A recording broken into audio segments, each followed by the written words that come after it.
Welcome back to Pastcast Studios. Today's Gunsmoke radio episode was aired on October 24th, 1952, The Mortgage.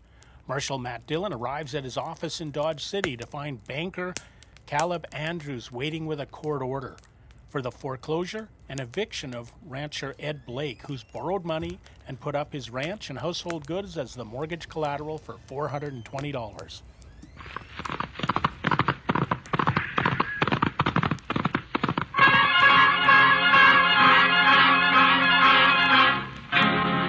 Around Dodge City and in the territory on west, there's just one way to handle the killers and the spoilers. And that's with a U.S. Marshal and the smell of Gunsmoke.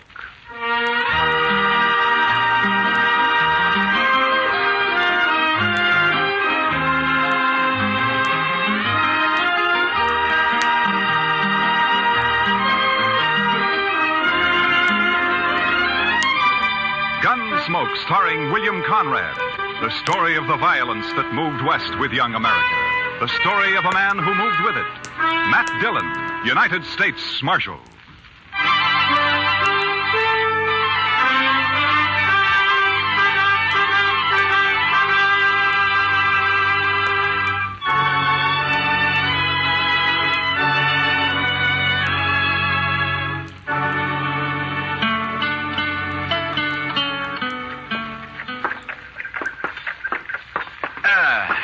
You know, Chester, a morning like this makes a man glad to be alive. Oh, it's a fine one, all right, Mr. Dillon. Yeah. A little nippy, maybe, but just fine. Indian summer hanging on and winter holding off.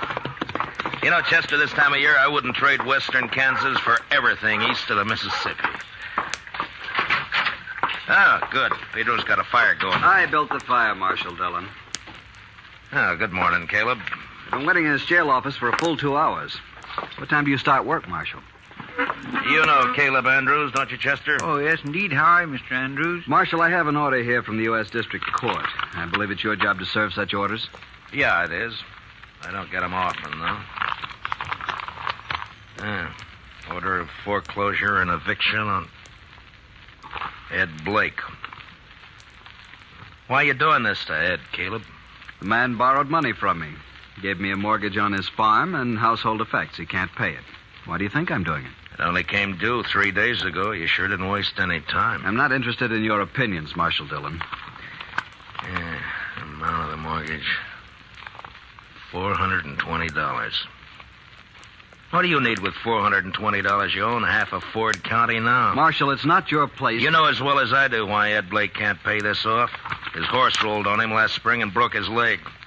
And his wife and kid nearly broke their backs trying to get a crop out. I didn't come here to listen If to you let this ride on through the winter, you'll get your money out of it. If you go ahead and foreclose now, you'll wipe him out. Marshal, I already have foreclosed. You'd break a man for $420 you don't even need, huh? As I said, your opinions don't interest me. All I expect from you is to serve these papers. All right, I'll serve him. You'll notice they're to be served today. I said I'd serve him. Now get out. What? This office belongs to the United States government, and as far as I know, that's one thing you got no mortgage on, so get out. You may find I have some influence in Washington, Marshal Dillon. Then see if you can get me a decent salary for this rotten job of mine. It sure was a fine morning, Mr. Dillon. Yeah, it was. All right, Chester, let's saddle up.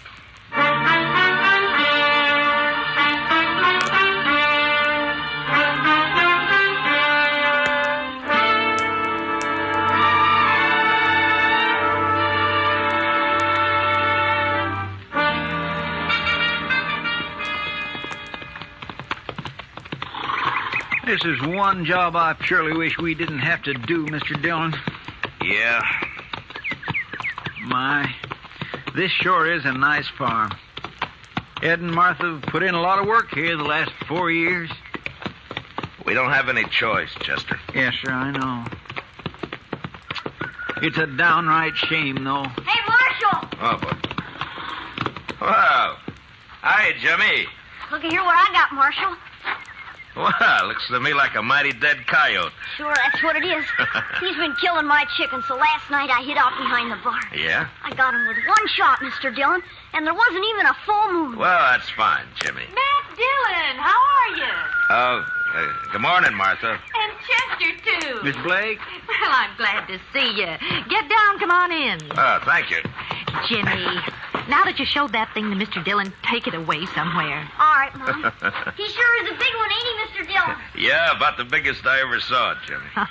He's real proud of those chickens of his. He's done fine with them. Well, here I am, though, keeping you standing out here in the yard. Come on, let's go inside. Well, we really can't stay, Martha. Oh, nonsense. You don't get out here once in a goon's age. Yeah, I know, but you And see... you're just in time. Your favorite dish, Matt. I was about to take it out of the oven when you rode up. Cornbread. Buttermilk cornbread, huh? That's right. Ed's not here, but you will say, won't you? Well, Martha, I'd like to, but, well, we just can't, that's all. The thing is that, you say Ed's away? Yes, he's in town. Matt, you're not yourself. What is it? Well, I suppose I ought to talk to Ed about this, but maybe it'll be better if he hears it from you. Here's what? Martha, I got a court order here. It has to do with that mortgage of Caleb Andrews. It's a order of foreclosure and eviction and sale. No.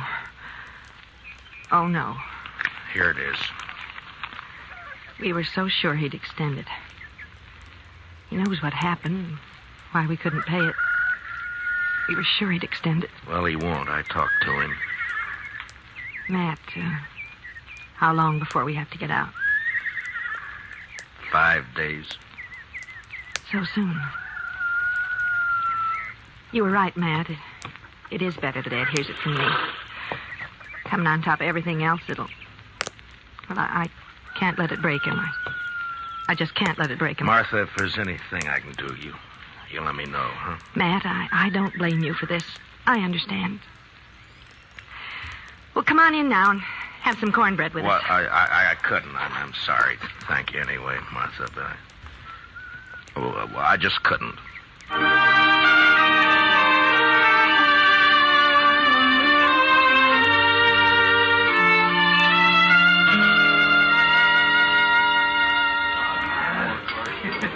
Matt, you've looked low all week. Oh, it's just things in general, Kitty. Sometimes you get to wondering if it's all worth it or not. The Blakes, huh? Chester was telling me. Chester talks too much. It's not your fault, Matt. Somebody had to serve the order. Somebody has to be hangman, too. Life's never all good, Matt. There's always a little bad in it. Well, in my job, it's more than a little. Try making your living sometime as a dance hall girl. Yeah, I guess. But when you gotta go out and boot somebody like the Blakes off their land and out of their home, then you start wondering what's right and what's wrong, that's all. Well, if you find out, Matt, let me know. I've always... Oh, there you are, Marshal. I stopped by the jail. Well, all right, Caleb. What's on your mind? That Blake family, Marshal, they were supposed to vacate today. Well, they haven't done it. I rode by there a little while ago. According to the court order, they got until sundown. But they haven't made the slightest preparation to... Marshal, I believe I'd prefer to discuss our business elsewhere than in the presence of this... Easy, Caleb. Matt, I'll go. Caleb, you're going to apologize to Miss Kitty right now. Matt, no. Apologize? If you think I'm going to apologize to this cheap little baggage who's in it... Matt, you shouldn't have done that. Finnegan, take him outside and throw some water on him. Yes, sir, Marshal. Why not, Kitty? He had it coming to him. He'll do everything he can to hurt you now. He'll take it out on the Blakes, too. Yeah, maybe. Look, Kitty, I just got an idea. I'll see you later. All right, Matt.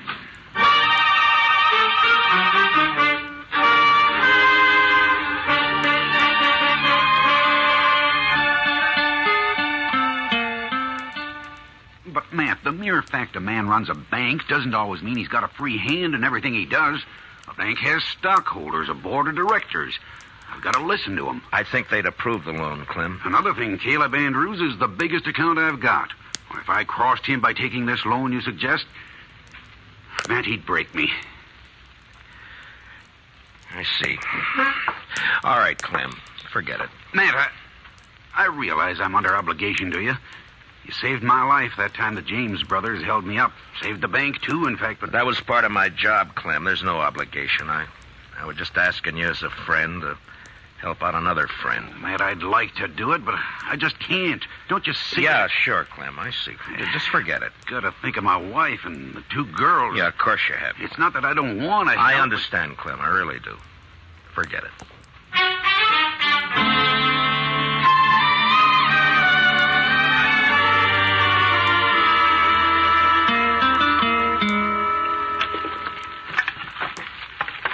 There. That ought to hold it a while. That fire feels kind of good, Mr. Dillon. It's getting chillish out tonight. Yeah, I guess we better have Pedro lay in some more wood. Yes, sir. When winter sets in, it always makes you feel good to know you got a warm place to hole up. Be mighty rough not to have a... not to... Yeah, I was thinking of the same thing, Chester.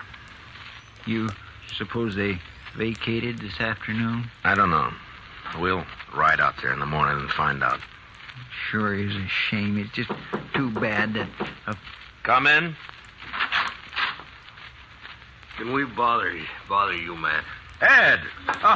Oh, come in, Martha. Well, hiya, Jimmy. Come on up to the stove, folks. Come on. Matt, the fact is that we kind of like to impose on you for tonight. We haven't got any place to go, no money. Wondered if we could sleep in the jail tonight. Oh, sure, Ed. Chester, would you get a fire going back there? All right, Mr. Dillon. And dig up some blankets out of the storeroom, huh? Yes, sir. You want to come help me, Jimmy? Jimmy? Now, you go along with Chester now, boy. Go on. All right. He doesn't understand all this, Matt.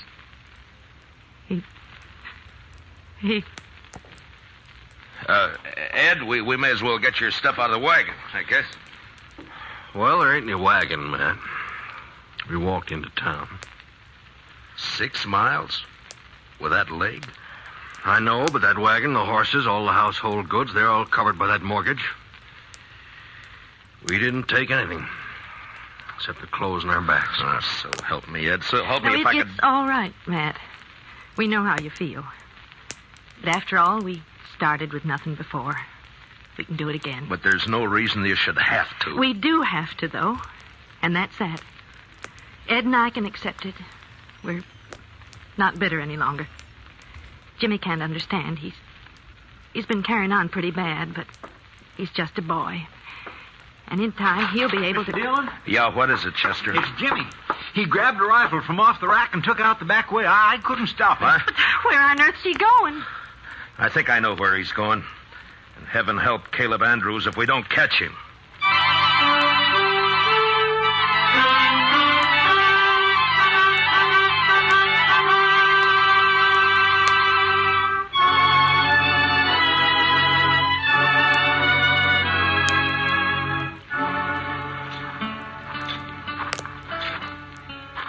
That's Mr. Andrews' house there on the corner. Looks dark, Mr. Dillon. Yeah, he may not be home. I sure hope he isn't. No sign of the boy around. Reckon he broke in the house, Mr. Dillon? Maybe. Anyhow, it's 10 to 1. This is where he headed for. His mother said he was real upset about it, and it's just like a kid. Chester? Hmm? There's somebody back of that tree up there on the left. Yeah. Think it's him? I don't know. Just keep on walking. Yeah, it's him, all right. I can see the moonlight on the rifle barrel. Will we try to rush him, Mr. Dillon? Well, not unless you're thinking of suicide. I'm going to talk to him, Chester. Jimmy? It's me, Matt Dillon. Go away, Mr. Dillon. Better go away now. Don't bother me. I can't do that, Jimmy. You're a friend of mine, and I figure you're waiting here to do something that you'd be sorry for, and I can't let you do that. Nothing you can do about it, Mr. Dillon. I got a gun here, and I'm going to kill him. You go away now and leave me alone. Jimmy, I know how you feel. I don't like Caleb either, but killing him's no answer. You folks feel bad enough already. Think how it would hurt him if you did. Stop, Mr. Dillon. Now stay where you are. Don't come any closer. I have to, Jimmy. It's my job. So if you're going through with this, I guess you'll have to kill me first. No, Mr. Dillon. Now stay back. I'm sorry, Jimmy. I don't have a choice. But you do. No. I couldn't shoot you, Mr. Dillon. You know that. Sure. I knew you couldn't. I kept waking up nights and hearing Mom crying. Dad would sit up all night without the lamp lit, no fire, not say anything, just sitting. Easy now, Jimmy. Why is he doing it to us, Mr. Dillon? Jimmy, listen to me. Will you do something for a friend? Yeah. If you say so. All right. Then take that rifle back to the jail and put it in the rack. And go to bed. Now, you promise? Yeah. I promise, Mr. Dillon. I'm sorry, and I'll do like you say. You're all right, Jimmy. Good night, son.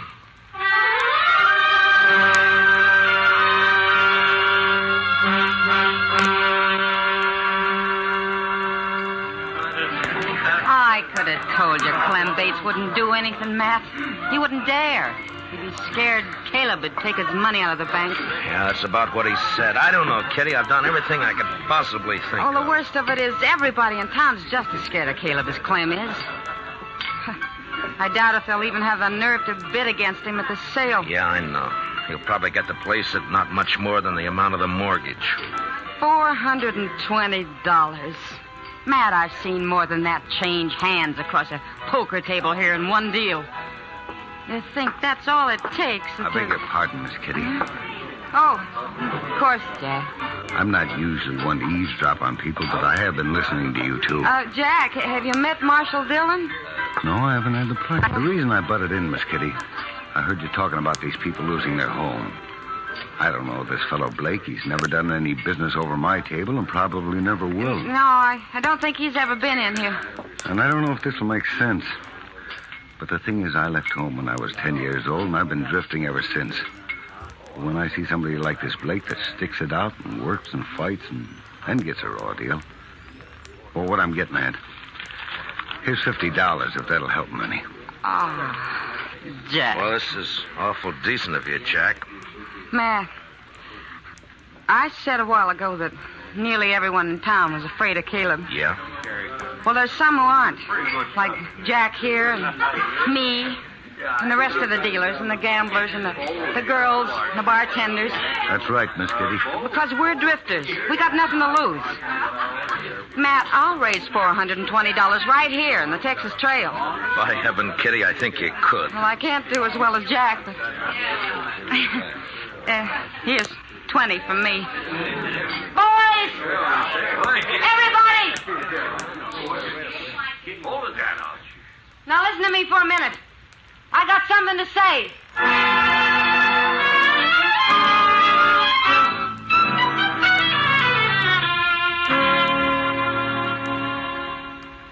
He's sure taking his time getting here, Chester. Well, I told him what you said, Mr. Dillon. Well, that ought to bring him on the run, if anything will. Anytime Caleb figures he's about to lose $1 or $2, it's hitting him where it hurts. The Blakes turned in for the night? Yeah, I guess so. It's been quiet back there for the last few. Marshal, what's this all about? Well, shut the door, Caleb. We're trying to keep it warm in here. Would you mind telling me why I've been called over here at this time of night? Yeah, sure. Here's $420. The Blakes want to pay off the mortgage. They do they? The court costs up to now will probably run about $10. I'll pay that myself. That's mighty generous of you. Well, good night, Marshal. Is it a deal, then? I am not the least bit interested in having that mortgage paid off, Marshal Dillon. The Blake farm is worth about $2,000 now, and in 5 years it'll be worth 3 times that much. Land's going up in Ford County. That's why I'm grabbing every piece I can get. So I don't want the money. I want the farm. And when it's put up for sale, I'll get it at my own price. The foreclosure still goes. I see. Good night, gentlemen. Well, I guess that's that, Mr. Dillon. I don't know why I even thought he'd take the money. The Blakes won't get a cent out of the sale. He'll scare everybody off and bid it in a few dollars over the amount of the mortgage, and nobody in town will even try to...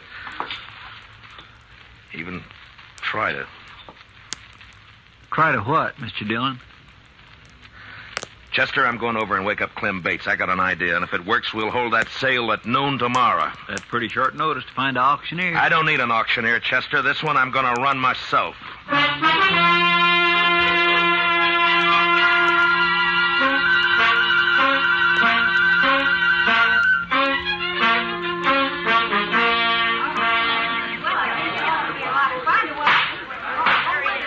All right, everybody.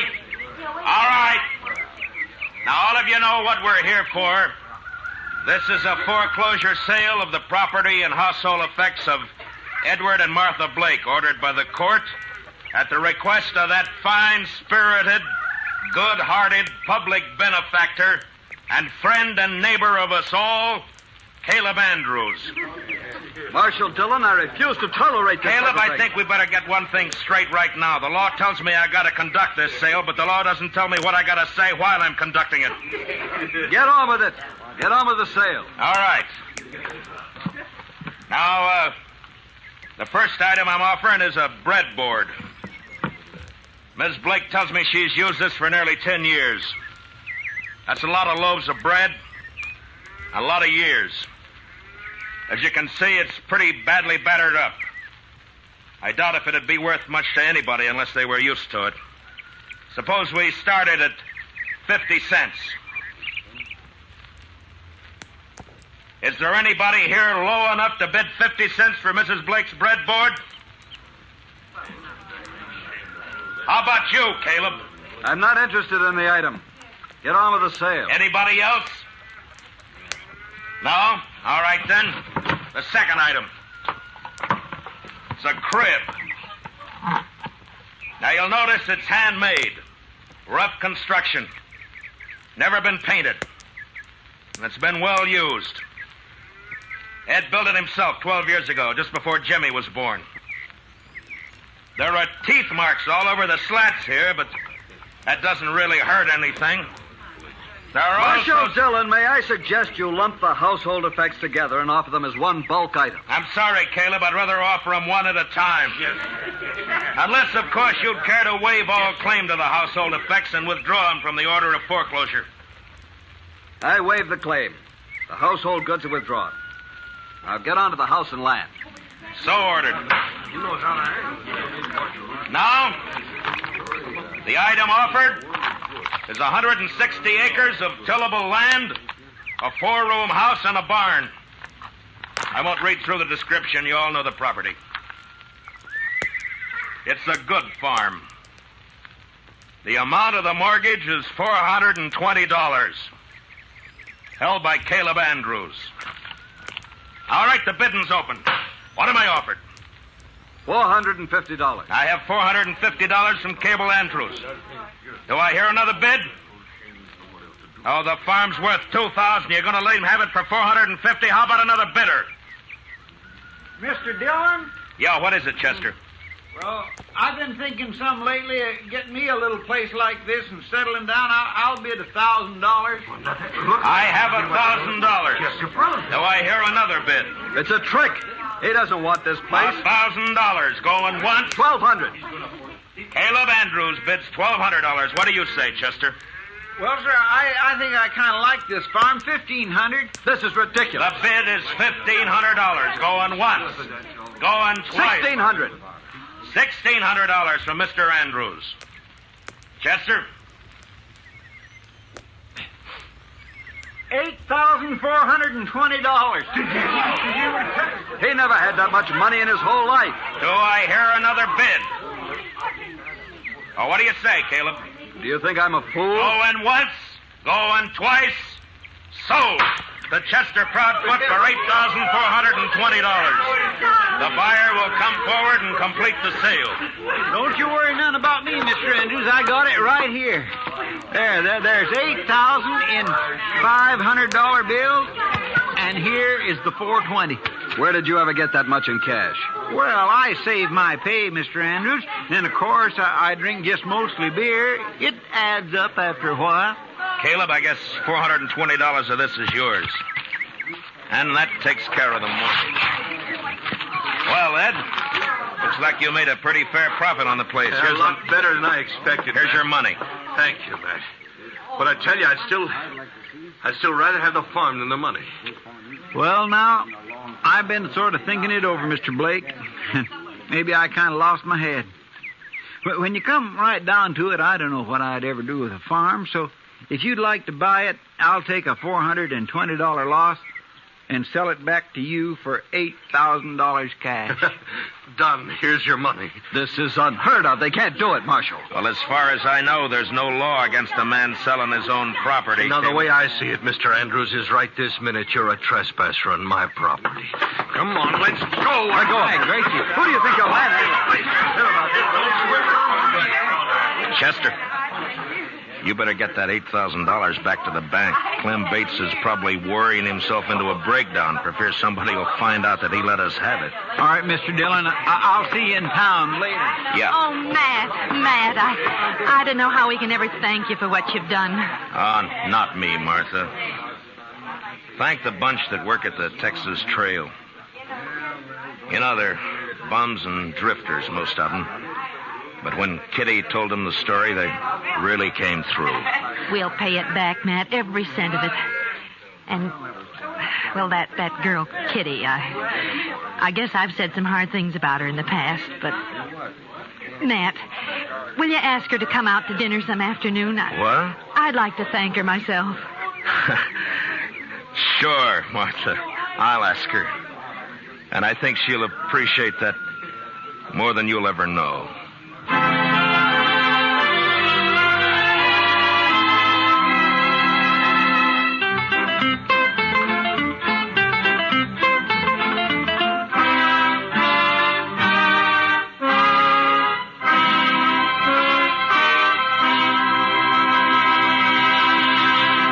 Gunsmoke, under the direction of Norman Macdonald, stars William Conrad as Matt Dillon, U.S. Marshal. Tonight's story was specially written for Gunsmoke by Les Crutchfield, with music composed and conducted by Rex Corey. Featured in the cast were Harry Bartell, Paula Winslow, and Richard Beals, with Joe Duvall, Lawrence Dobkin, and Jim Nusser. Parley Bear is Chester, and Georgia Ellis is Kitty. Gunsmoke is heard by our troops overseas through the facilities of the Armed Forces Radio Service. Join us again next week as Matt Dillon, U.S. Marshal, fights to bring law and order out of the wild violence of the West in Gunsmoke.